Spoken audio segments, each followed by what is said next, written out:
Hi, and welcome to the Frog Pond School of Design, where we try to have a good time talking about things architectural. You know, there are a lot of unique architectural features around the world and around the country. Today, I want to talk about one that's right smack in the middle of the United States, and that would be the Gateway Arch in St. Louis.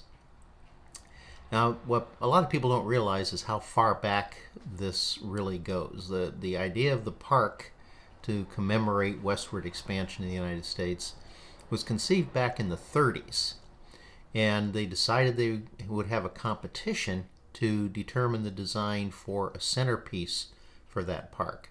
Well, that all got delayed in the 40s due to the Second World War, but eventually they had that competition, and the winner they selected, they sent the letter notifying him that he had won to E. Saarinen, because they thought they were sending it to well-known Finnish architect Eero Saarinen. When they all got together and figured things out, they decided that that entry had actually been submitted by his son Eero. So Eero Saarinen entered the scene, and they had this grand design for this catenary type arch. And a catenary, if you actually take a string or a chain and you hang it by the two ends, it makes a catenary arch.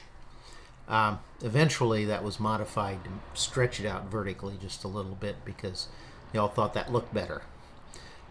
Anyway, they also told him that it needed to be bigger than what he had designed. So they stretched it out 40 feet by 40 feet because it's the same width as it is high. Stretch out to 590 feet, from 590 feet to 630 feet in height. And they built it. It was completed in 1965 at a cost of about $15 million, which was quite a bit more than the original estimate. But apparently the bids were all close enough together that they figured, those guys know what it costs. That's a true fair cost, and they went ahead and built it. It was not an easy feat. It took an extra year or so to construct, and they were probably about 3 years later than anticipated actually opening it up and putting it into use. There's some interesting stories during its construction. One of them is, if you can tell what you're looking at here, this piece right here is the final wedge going into place, and they actually had to use hydraulic jacks to spread the two sides of the arch apart in order to fit that in, and then ease them back onto it for a good tight fit. And that was not a surprise. They anticipated having to do that, but it's just one of the things that was new technology going into building this, because you're talking back in the early 60s, and there were a lot of things we've learned and developed since then in terms of construction.